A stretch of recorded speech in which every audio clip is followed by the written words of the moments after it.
Mama's got the vibe, got the vibe, got the vibe.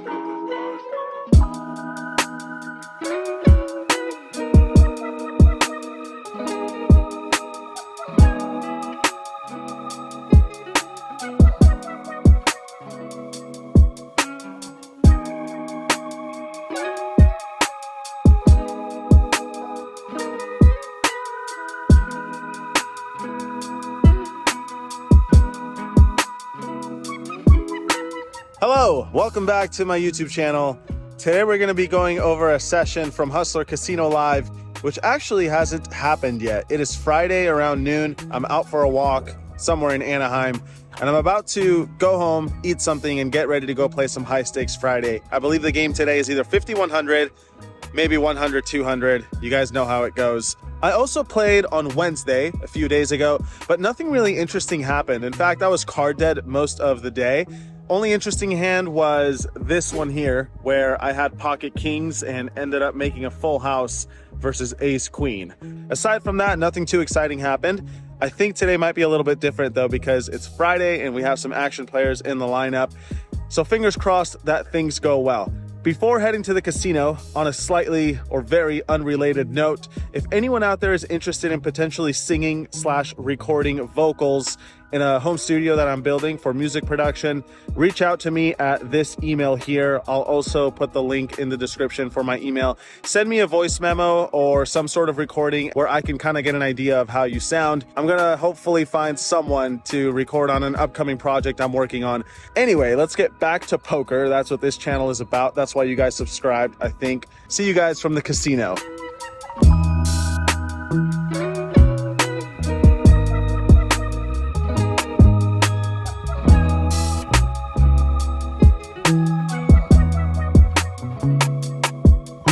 Okay, so one thing I forgot to mention about the singing is that it's going to be rock style of music. So like A Day to Remember or Paramore, Breaking Benjamin, those types of bands. Also, today the game, it turns out, is 5,100. Likely will be 5,100, 200. So I'll probably buy in for $100,000 and we'll see how it goes.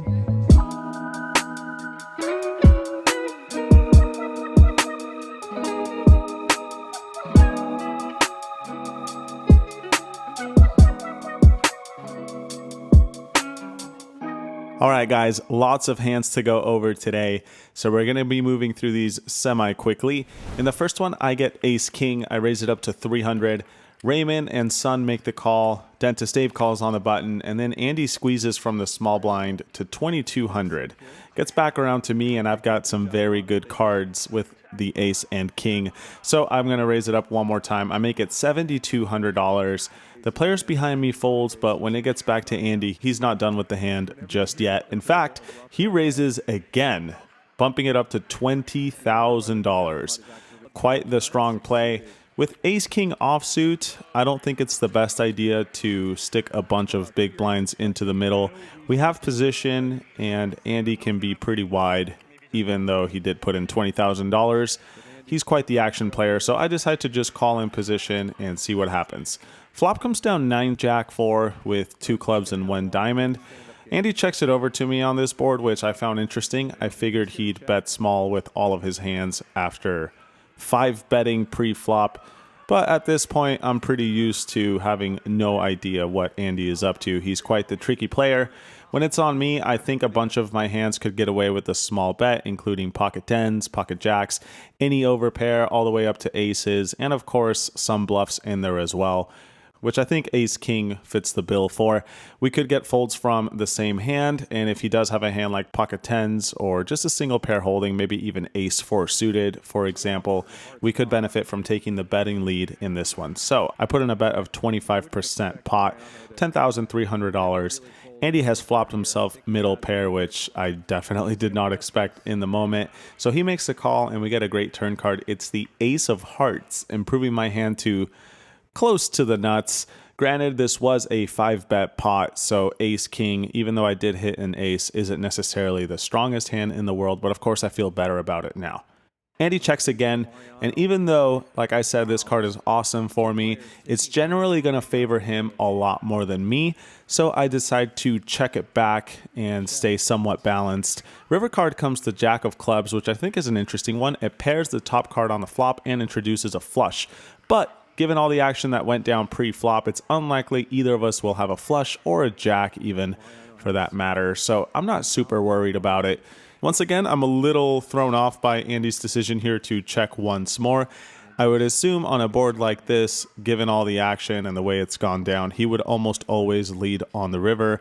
It's just a more favorable board for him than it is for me, but perhaps his instincts are on point because he checks it again and now it's on me. I have essentially a pot-sized bet left, so I'm definitely going to bet. It's just a question of how much. And I think a small bet is okay, but I prefer an all-in. Could also balance this with some bluffs like King, Queen of Diamonds, for example, maybe the occasional Queen, 10 of Diamonds that gets frisky pre-flop. All these sorts of holdings that would benefit from getting a fold, obviously. So I decide to jam all in there with Ace, King. If he's got a worse ace or even a pocket pair like Kings or Queens, I wouldn't be surprised to see him make the call. But in the end, he decides to fold his 9-6 of diamonds. Obviously, I would have preferred a call, but still nice to start off the session winning a nice pot. As I'm raking in that pot, I put on the $200 straddle and get dealt pocket aces, which is, of course, the dream. Right after winning a pot, you look down at aces. In this one, Nick limps in, Andy raises the button, Mars calls the big blind, and I make it $3,600. Nick folds, Andy folds, but then Mars makes the call again. So we're going to go heads up in position once again to a flop of Queen, 9-3, 2 hearts, 1 spade. I've got the ace of hearts and, of course, an overpair, which will often be the case when you have pocket aces. Mars checks, I bet small, and he lets it go. So not a whole lot of action in this one, but at bare minimum, it's a confidence booster as we start off the night with 2 good hands back to back. Next, this hand comes up where I raise up the action to $500, straddle is on, and then Dentist Dave makes it $2,000 on the button. Everyone else folds and it gets back to me, and I'll be the first to say with Queen 10 offsuit, we should not be in this hand too often, and especially so when facing a re-raise out of position. That being said, we are playing the stand-up game, and Dentist Dave and I are the last 2 players who need to win a hand to avoid paying the $500 per person bounty that is in play. Meaning, I am going to make the call with this very questionable hand out of position. At least it's Dentist Dave, who I wouldn't hate losing a pot to. Probably one of the nicer guys I play poker on a regular basis with. So we go to a flop of 9-8-3 rainbow. Not the worst thing for Queen 10. Of course, we don't have much aside from 2 overcards and a gut shot. But if Dentist Dave was raising pre-flop with 2 Broadway cards like Ace King, for example, we can try to steal this pot later on. So I start with a check, and now he bets $2,400. Could go either way here between check raising or just calling and then trying to bluff the river. This time I decided to keep it chill and just call, mainly because I suspect Dentist Dave might know that I'm full of shit since we're the last 2 remaining for the stand-up game, and I don't think we're going to get too many folds. So I decided to call, and what do you know? We get the absolute dream turn card. It's the Jack of Hearts giving me the nuts. I check it over again. This time Dave checks it back, and we see the deuce of diamonds on the river. Now I decide to bet in hopes that my opponent has some sort of pair, maybe even a non-believing ace high. So I put in a bet of $6,500. And now Dentist Dave is in a tough spot with his bluff catcher.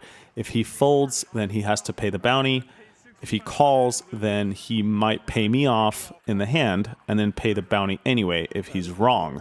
However, if he calls and he's right, he, of course, wins the pot, and I lose the stand-up game. So not the most fun situation for him on this river card.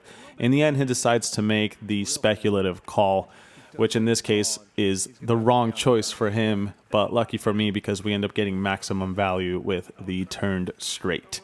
So far, so good on this Friday night at Hustler Casino Live. In the next hand, the straddle is on once again from yours truly. Sun limps in before Andy makes it 1,000 on the button. Charles calls the 1,000 from the small blind, and I'm looking down at 10-8 suited. These kind of hands are good candidates to re-raise pre-flop with, I think, especially against a button open from a player who could have a variety of holdings. It makes it less predictable from the times I do this with Ace King and Aces, just like I did earlier. Anyways, so I make it $6,000 to go. Sun and Andy fold, but Charles calls again from the small blind, trying to hit a set with his pocket threes. We go heads up to a flop of King Jack 4 with one heart out there. That's a good flop for me, even though I don't connect. I could represent any of these big cards since I raised pre-flop, and we also have some backdoor possibilities with straight and flush potential. So when Charles checks, I bet small just like I would with all my strong hands. And Charles is essentially handcuffed with his pocket threes and decides to let it go. I don't blame him. We take this one down as well.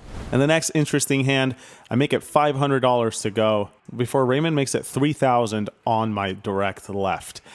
With a pocket pair like this, being out of position against such a big raise, I think folding is the preferred course of action.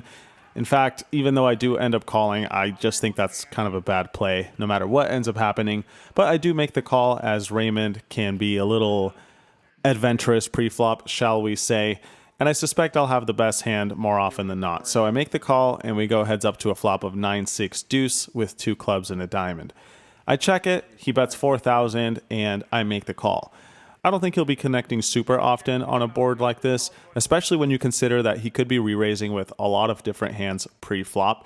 So I make the call, and we see a sketchy turn card. It's the Queen of Spades, which of course can connect with plenty of hands that he might have bluffed on the flop with, like King Queen or Queen Jack suited, etc. So I check it. This time Raymond checks it back, and we go from bad to worse as the Ace of Clubs appears on the river.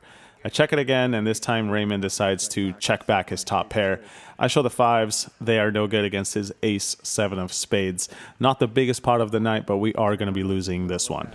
The very next hand, I make it 500 once more. This time I've got Jack 10. Sun calls in the cutoff, and Charles calls from the straddle with 7 deuce. You got to give the man credit. We go 3 ways to a flop of Queen Jack 5 with a flush draw. I've got middle pair, so not really strong enough to bet for value. Definitely not weak enough to fold. So I decide to check it once Charles checks it to me. Sun does not. Instead, he bets $1,500. Charles lets go of his 7 deuce. Absolute bummer that he missed the flop with that hand. And of course, I make the call with my second pair. Turn card's interesting. It's the Queen of Diamonds. Looks good to me since one of the hands I was worried about is, of course, my opponent having a queen. And now that the Queen of Diamonds comes out, I feel like that's less likely. So I check it again, but Sun is not deterred. Instead, he bets $3,100 this time. And already it's a somewhat sketchy situation, but we still could have the best hand pretty easily. There are plenty of flush draws available, straight draws, even random hands like small pocket pairs that decide to start betting. I wouldn't be too surprised to see all those. So yeah, we might be behind sometimes, but for the most part, I expect we'll still be ahead. So I make the call, looking for a good river card, but that's not what we get. It's the King of Diamonds. So now 10-9 gets there with the straight, and even hands like King 10 that are open-ended end up rivering top pair. He could also have some backdoor diamond draws, for example, like 5-4 of diamonds, let's say. So I check it a third time, and this time when Sun bets, I decide to let it go. Could have plenty of better hands to call with now. So it's a pretty easy fold, I think, and luckily it was correct this time as Sun has rivered a straight. 2 unlucky rivers in a row. Let's see if we can turn things back around. In this one, I make it $500 from middle position with Ace 4 suited before Nick Airball kicks it up to $2,000 from late position. Gets back around to me, and with these sorts of hands like Ace 5 suited, Ace 4 suited, it's a good idea to continue, I think, since we're pretty deep and these hands perform well deep stacked. The question is, do we want to just call or re-raise again? And I think a mix of either option is totally fine in this scenario. This time I decide to re-raise, again, driving the same point home, just to balance the times I've got aces, kings, queens, ace, king, the good, strong type of stuff. Raising hands like these once in a while pre-flop will make those times less predictable. So I make it $6,000 to go. Nick Airball calls in position, so we go heads up to a flop, which is pretty nice. King 8 deuce with 2 spades. Not only is there a king out there, which I'll often interact with given the pre-flop action, but of course there are 2 spades, which gives me the oh-so-coveted nut flush draw. I elect to bet small, just like I would with any other holding. I'm sure you guys knew that already. I put in $4,000 and Nick Airball folds his Ace 7 suited. So not the biggest victory in the world to get a fold from that hand, but of course still nice to take down the pot when we were technically behind. About an hour later, this hand comes up where Mars raises the action to 700, and I'm next to act with a premium this time. No ace four suited. In fact, ace king suited. One of the best possible starting hands in No Limit Texas Hold'em. So I make it 2,700 to go. Andy looks down at his cards and he's got the same thing, ace king suited. So of course he raises once more, $11,000. Now it's on me, and once again, in this situation, I think you could go either way between just calling in position or putting in another raise. Both have merit. This time I decide to raise it up. I make it 26,000 to go. Gets back to Andy, and he weighs all his options before announcing all in. Not the most fun situation for me, with ace king suited, having to put my entire stack in, but hand is just too strong to fold. Also against an opponent who I think is capable of not being super disciplined pre-flop necessarily, even in this instance. So we have nearly $250,000 in the pot as we go to a run out.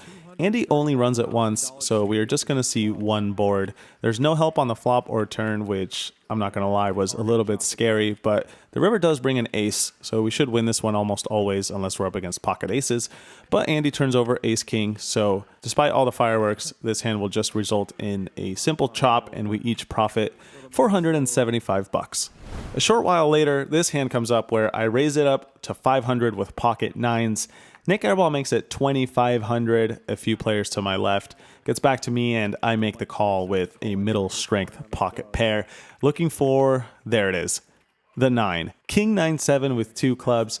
I check it to him and he decides to wisely check it back with his pocket queens. Turn card's interesting. It's the 10 of clubs, and looking back, I think I like a bet here more than a check, mainly because this card's going to favor me a little more than him, especially so after he checks back the flop, meaning he's not going to have flush draws too often. So even though the flush does get there, I think a bet here is a little better than a check, but this time I check it. Nick Airball checks it back again, and we get a kind of crappy river card. It's the jack of spades. So now any 8 or queen make a straight. That being said, I feel like any hand that contains an 8 would have definitely bet on the flop. Let's say hands like 7-8 suited or 10-8 suited, for example. Of course, he could have pocket 8s once in a while, I guess, but I suspect he'll probably just call pre-flop with that hand. And the same goes for hands that contain a queen, like ace queen. I'm sure he would bet on the flop. Pocket queens even, probably bet small. King queen, queen 10, you guys get the idea. So even though there are some possible straights out there, I think we can get away with a thin value bet. So I do put in $5,500, a pot-sized bet, trying to make it look like a bluff and hopefully get looked up by hands that might check back the flop, like single pair holdings or pocket aces once in a while. In retrospect, this is probably a little bit too thin as there are too many straights and flushes possible, so set on this kind of board is probably not strong enough to bet for value. Even though I do often condone thin value bets, this instance it's a little too much. Anyway, we get snapped off by pocket queens, of course, and we lose to a rivered straight. Frustrating run out, but that's okay. Could have been worse. In the next interesting hand, I raise it up to 500 from late position. We are officially playing 50, 100, 200 at this point, by the way. And only Charles makes the call in the straddle. So we're going to go heads up to a flop of Queen 7-6 Rainbow, giving me top pair, a very strong hand with a king kicker. So when Charles checks, I decide to bet $900, sizing up a little bit as the board is pretty connected and should connect with him at least sometimes since he called pre-flop from the blinds. So he makes the call and we see the 3 of hearts on the turn. He checks it again, and now it's a question between checking back and allowing him to either value bet a worse hand or even bluff on the river. Or do we continue betting for value since, like I said, there are potential draws out there and I've got a pretty good hand? I decide to go with the latter. I put in $2,200. Now it gets back to Charles, who puts me in a tough spot with a check raise up to $6,400. Certainly a concerning situation at this point. Even though I do have top pair, we could easily be up against 2 pair or a set that slow plays the flop. Even 5-4, which is open-ended on the flop, has now turned the nuts. At the same time, though, I have one of the better hands I'd have in this situation, and we do have position. So I decide to make the call and see what happens on the river, which is another 7. Looks like a good card to me. It makes it less likely he's got 2 pair, like Queen 7 or 7-6. And of course, pocket 7s becomes significantly less likely. So when Charles bets one more time, $10,000, It's one of those spots where if you got it, you got it, but my hand seems a little bit too strong to fold, and we are beating any potential bluff. So toss in the call, and he says, "You're good." Luckily for us, this time his straight draw does not complete, and we take down this $35,000 pot.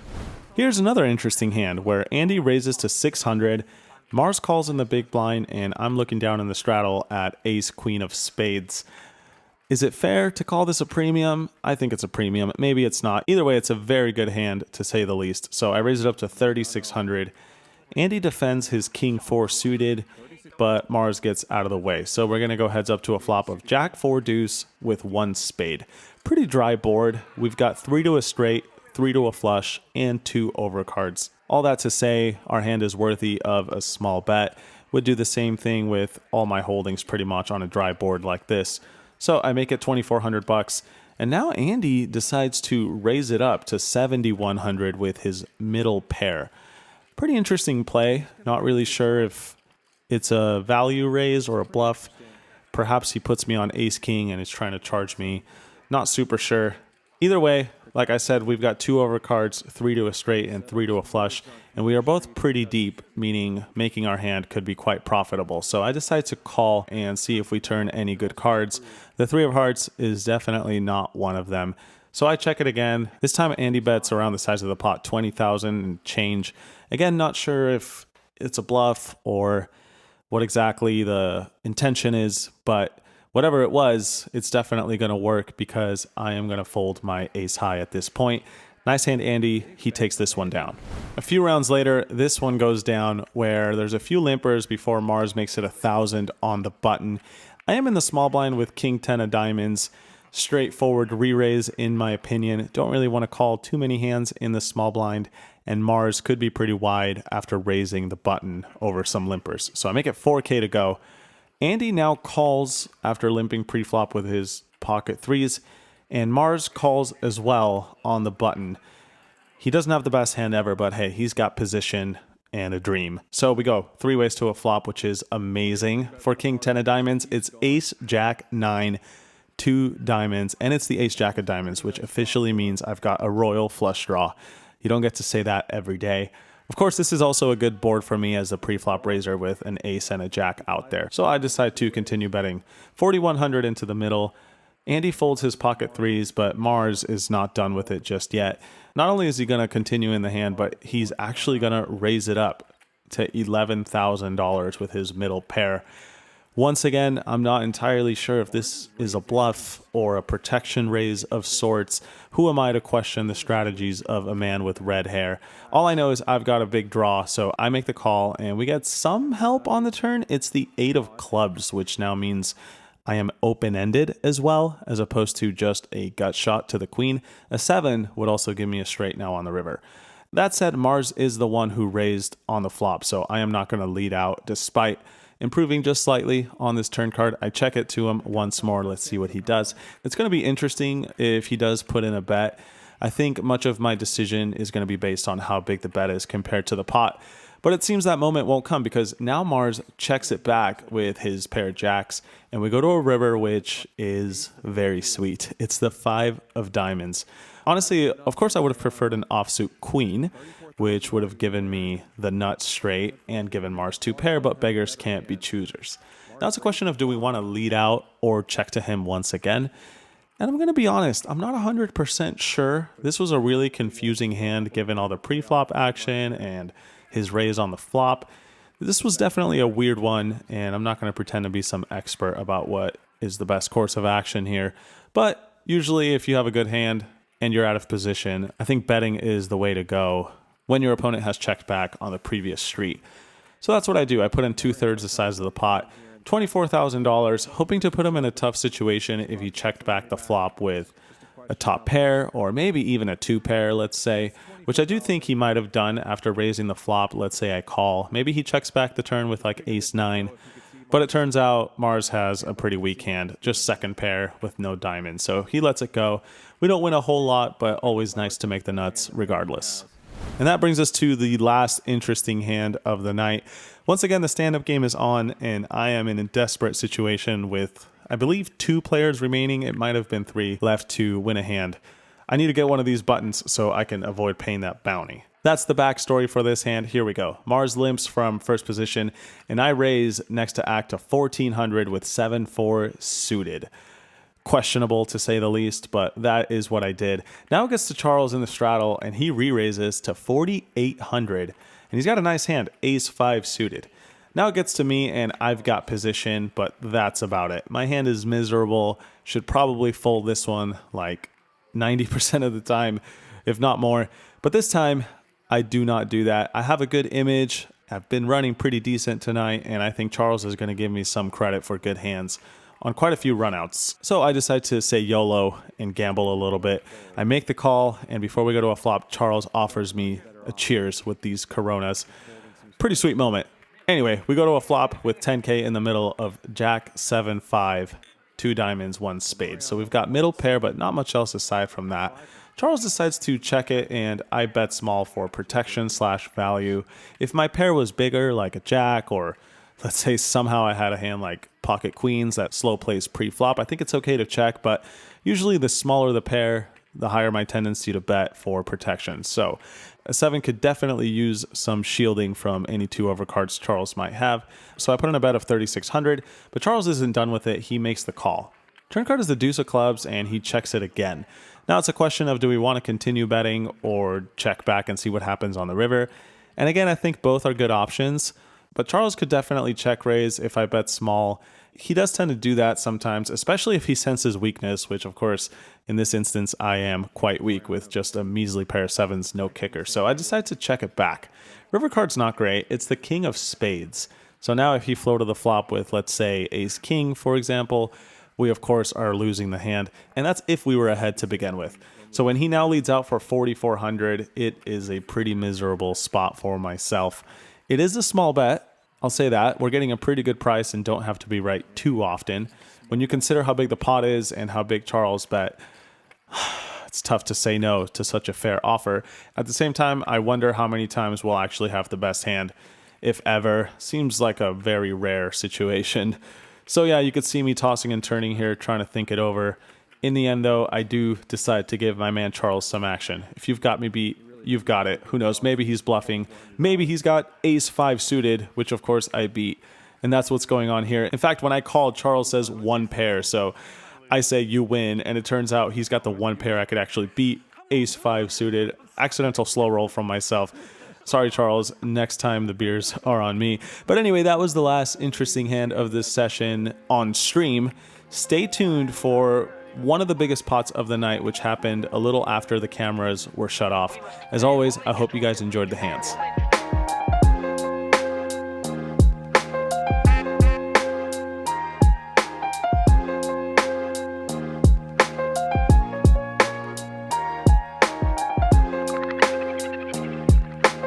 All right, so we just wrapped up the session and things went a little better than you guys saw on stream. We ended up playing like 2 extra hours after the cameras were shut off, and this big pot went down between myself and Charles, where I'll cut right to the chase.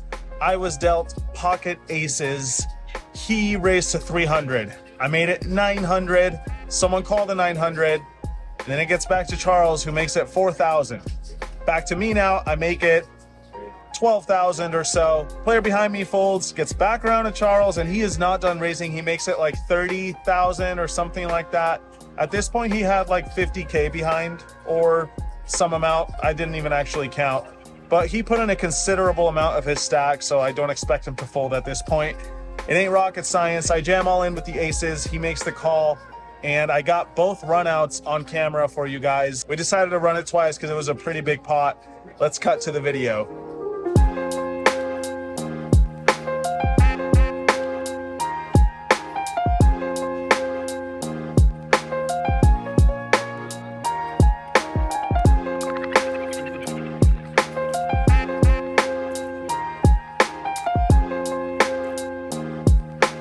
Yep, so just like that, we end up winning a nearly $200,000 pot. I think it was nearly 200, might have even been more, I'm not sure, but all that means is I ended up winning quite a lot of money today, around $130,000 in profit across the 8 hours that I've played here at Hustler tonight.